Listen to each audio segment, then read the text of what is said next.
अब बारी आता है परिमेय संख्या।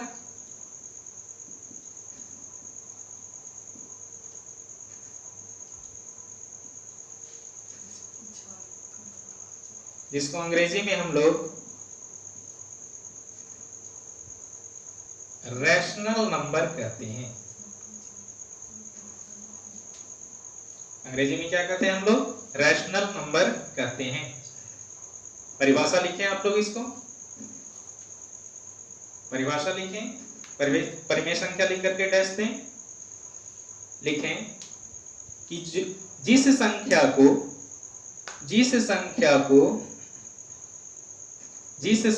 को P बटा Q के रूप में लिखा जाता है या लिखा जा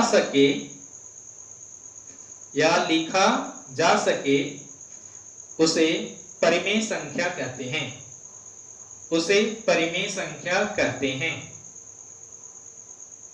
हाँ, तो परिमेय संख्या को मैंने किसके रूप में लिखने के लिए कहा? P बटा Q के रूप में।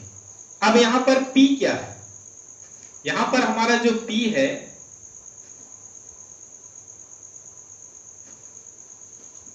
P जो है वो एक पूर्णांक संख्या है।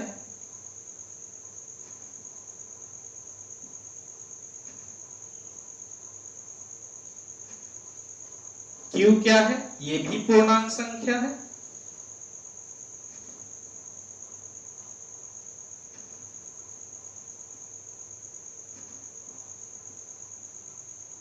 P एक पूर्णांक संख्या है।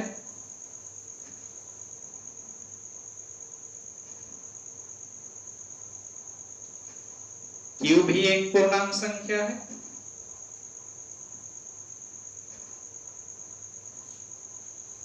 और Q बराबर 0 नहीं होना चाहिए। Q बराबर 0 नहीं होना चाहिए।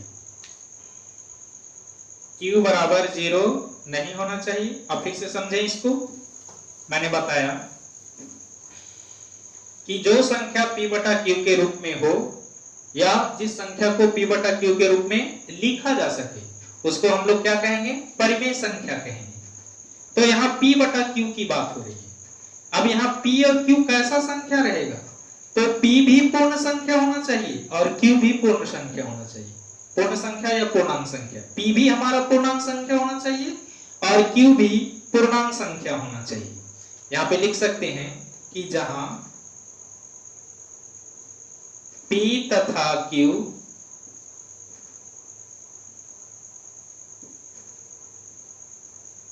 पूर्णांक संख्या है तथा Q बराबर 0 नहीं होगा। अगर Q बराबर 0 कर देते हैं तो वो परिमेय संख्या नहीं होगा। जैसे इसका एग्जांपल देखें। इसके एग्जांपल में देखते हैं जैसे 4। अब ये 4 P बटा Q के रूप में आप लोगों को नजर नहीं आ रहा है। इससे पहले के एग्जांपल देखें 1/2। ये 1/2 P बटा Q के रूप में नजर आ रहा है। P की जगह पे कितना है? 1 है। Q की जगह पे कितना है? 2 है। दोनों पूर्णांक संख्या है हमारा, 1 भी और 2 भी। तो ये आप आसानी से कह सकते हैं कि ये परिमेय संख्या है। दूसरा एग्जांपल हम ले रहे हैं 5। अब 5 तो P बटा Q के रूप में नजर नहीं आ रहा है, लेकिन इसके नीचे आप कितना लिख सकते हैं? 1 लिख सकते हैं। था नहीं, लेकिन मैंने उसको बनाया ये समझने के लिए कि ये भी P बटा Q के रूप में है। तो यहाँ P बराबर कितना है? 5 है और Q बराबर कितना है? 1 है। तो ये भी 5 भी हमारा क्या हुआ? परिमेय संख्या हुआ। अगर आपसे कोई पूछे कि √2 ये परिमेय संख्या है कि नहीं, तो भाई ये परिमेय संख्या नहीं है ना। क्यों नहीं है? कि इसका आप लोग मान जानते होंगे। √2 का आप लोग मान जानते होंगे। अगर इसको हम लोग P बटा Q के रूप में बनाने का अगर कोशिश भी करेंगे तो ये हम लोग असफल होंगे उसमें। क्यों? क्योंकि √2 का जो मान होता है वो होता है 1.414। तो इसके बाद भी आते रहता है और बटा में क्या? 1। आप देखें कि ऊपर में पूर्णांक संख्या नहीं है, ये कोई पूरा पूरा संख्या नहीं है, नीचे में तो है लेकिन ऊपर में नहीं है। मैंने यहाँ बता रखा है कि P और Q दोनों क्या होना चाहिए, पूर्णांक संख्या होना चाहिए, इसलिए हमारा ये परिमेय संख्या नहीं। आपसे अगर कोई कहे कि √2 परिमेय संख्या है कि नहीं, तो आप बेहिचक बोलेंगे कि √2 जो है वो परिमेय संख्या नहीं है। अब एग्जाम्पल के रूप में अगर आपसे ये कहा जाए कि 0.4 ये परिमेय संख्या है कि नहीं, तो 0.4 हमारा परिमेय संख्या है। अब आप इसको P/Q के रूप में बनाएं। अगर P/Q के रूप में हम इसको बनाते हैं तो 0.4 दशमलव अगर आप हटा दें तो ये कितना आ गया, 10। ये हो गया 4/10, 2 दूना 4, 5 दूना 10।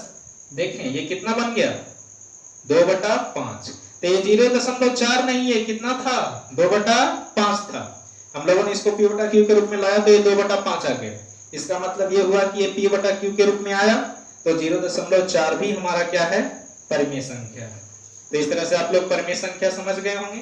परिमेय संख्या को हम लोग Q से सूचित करते हैं।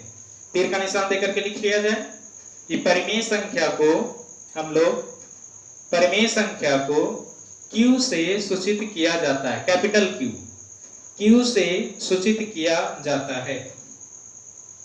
हो गया, आगे बढ़ें।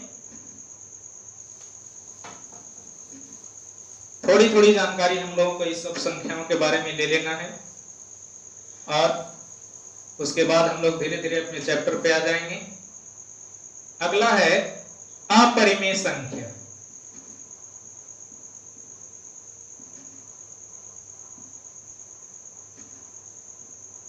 जिसको अंग्रेजी में इरेशनल नंबर कहा जाता है।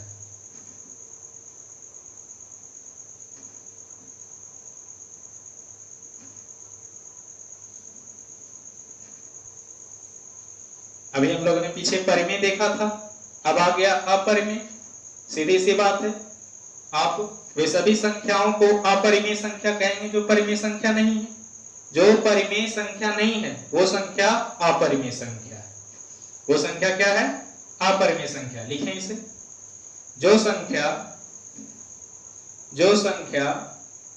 परिमेय संख्या नहीं है, जो संख्या परिमेय संख्या नहीं है, उसे अपरिमेय संख्या कहते हैं। जो संख्या परिमेय संख्या नहीं है उसे क्या कहते हैं, अपरिमेय संख्या कहते हैं। और वो सभी संख्याएं जो है वो वास्तविक संख्या होनी चाहिए। वास्तविक संख्या का यहाँ पे नाम आ गया, हम लोग जानेंगे कि वास्तविक संख्या क्या होता है। बस ये सब संख्या समाप्त कर लें पहले।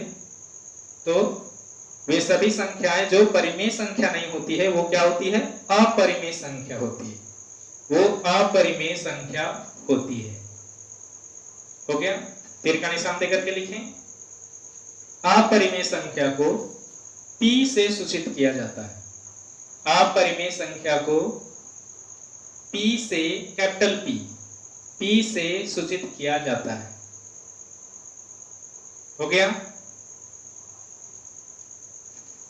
हाँ, एग्जाम्पल में हम लोग देखते हैं। एग्जाम्पल में हम लोग देखें अपरिमेय संख्या में। अभी हम लोगों ने देखा था √2 को। अभी हम लोग पीछे इसका पोस्टमार्टम किए थे तो पता चला कि इसका जो है, इसको हम लोग पूर्णांक संख्या नहीं कर सकते हैं। क्यों नहीं कर सकते हैं कि भाई इसका जो मान आ रहा था वो कितना आ रहा था, 1.414। उसके बावजूद भी और कुछ कुछ आते रहता है। ये पूरा का पूरा संख्या नहीं है, इसलिए ये पूरा का पूरा संख्या नहीं है, जिसके कारण ये परिमेय संख्या नहीं बन पाया था। तो जब ये परिमेय संख्या नहीं बना था, अब ये किस कैटेगरी में चला जाएगा, अपरिमेय संख्या में चला जाएगा। मैंने अभी बताया कि जो परिमेय संख्या नहीं वो क्या बन जाएगा, अपरिमेय संख्या बन जाएगा। √3, √5, तो √7/2। √7/2 को ध्यान से देखें। √7 हमारा पूर्णांक संख्या नहीं है, दो पूर्णांक संख्या है। दोनों पूर्णांक संख्या होना चाहिए, तब इसको हम लोग कहेंगे परिमेय संख्या। नहीं तो ये क्या हो गया, अपरिमेय संख्या हो गया। किसके कारण अपरिमेय संख्या हो गया, क्योंकि √7 हमारा जो है वो पूर्णांक संख्या नहीं है। उसके बाद अगर आपसे किसी ने कह दिया √4, तो √4 देखें इसका मान कितना होता है, 2 होता है। तो इसको हम लोग 2/1 लिख सकते हैं। अब इसको हम लोग 2/1 लिख सकते हैं, तो आप प्लस माइनस यहाँ पे लगा सकते हैं। सिंपली अभी समझें कि √4 का वर्गमूल कितना 2, इसको 2/1 लिख सकते हैं, यानी √4/1 हम लोग लिख सकते हैं। अब ये 2/1 आ गया, 2/1 तो भाई पूर्णांक है, 2 भी पूर्णांक है और 1 भी पूर्णांक है। तो इस तरह से ये परिमेय संख्या को बता रहा है। तो अगर आपसे पूछा जाए कि क्या √4 जो है वो परिमेय है कि अपरिमेय है, तो आप जवाब देंगे कि √4 जो है वो परिमेय है, ये अपरिमेय नहीं है। ये इसके एग्जाम्पल में नहीं आएगा। जिसका पूरा पूरा वर्गमूल निकल जा रहा है वो परिमेय संख्या की श्रेणी में चला जाएगा, और जिसका पूरा पूरा नहीं निकल पा रहा है वो अपरिमेय संख्या में आ जाएगा। जैसे √4 के तरह ही आप देखेंगे √16 को, ये भी इसके एग्जाम्पल में नहीं आएगा, क्योंकि इसका पूरा पूरा जो वैल्यू आ जाता है वो कितना आ जाता है, 4 आ जाता है। तो इस तरह से इसके एग्जाम्पल में ये भी नहीं आएगा, ये भी परिमेय संख्या होगा, ये अपरिमेय संख्या नहीं है। एक लेटेस्ट पूछा जाता है बार बार एग्जाम में भी कि पाई क्या है, तो पाई अपरिमेय संख्या है। याद रखेंगे पाई क्या है, अपरिमेय संख्या है। ढेर सारे इसी तरह से एग्जाम्पल हो सकते हैं। ये हमारा कंप्लीट हुआ अपरिमेय संख्या। लिखते चले सभी लोग। अगर लिखने में पीछे हो जा रहे हैं तो वीडियो को पॉज करके और पहले कंप्लीट लिख लें, उसके बाद आगे बढ़े, नहीं तो फिर कोई फायदा होने वाला नहीं है। हम बार बार बता रहे हैं।